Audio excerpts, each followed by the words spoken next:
Bonjour Anthony. Bonjour. Bonjour Ronald, bonjour Karine. Aujourd'hui, la sortie d'Iron Man 3, un film attendu évidemment par les geeks. Certains chanceux vont même pouvoir l'apprécier, mais en 4D. Je suis même venu en rouge pour l'occasion, vous avez vu. 4D, effectivement. Alors, on nous a bassiné avec la 3D. Ça fait des années qu'on nous parle de la 3D au cinéma, etc. C'est plus ou moins intéressant. Là, au Japon, on va pouvoir voir le film en 4D. En fait, c'est le bon vieux principe du cinéma dynamique qu'on avait au Futuroscope de Poitiers il y a 20 ans, qui est remis au goût du jour. Donc, vous avez les sièges qui bougent, vous allez avoir du vent et des gouttelettes qui vous viennent dans la figure pendant les scènes aquatiques. Vous allez avoir les odeurs même, le fameux cinéma en odorama qui devient réalité. Donc ça, c'est au Japon que ça se passe. Les billets évidemment coûteront une dizaine d'euros plus cher que les billets normaux, donc c'est une façon de gagner un peu plus d'argent et pour le spectateur d'être beaucoup plus immergé dans un film de super-héros, ça peut être intéressant. Sans compter le prix aller-retour en fait Paris-Japon, pour ça aller à Tokyo, fait cher le aussi. film.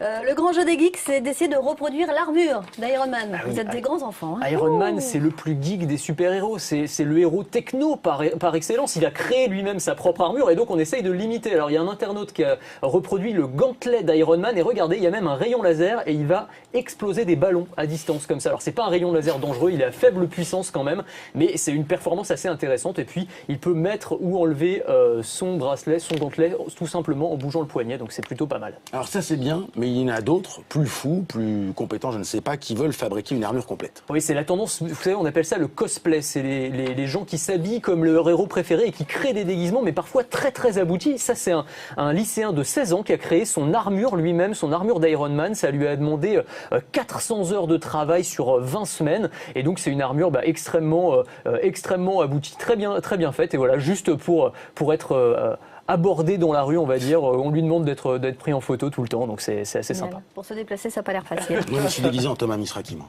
C'est mon super-héros à moi.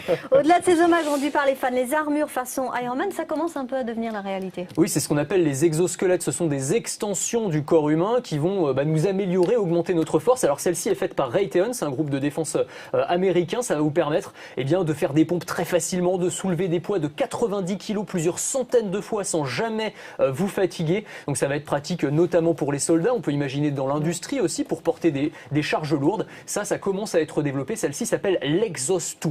Voilà.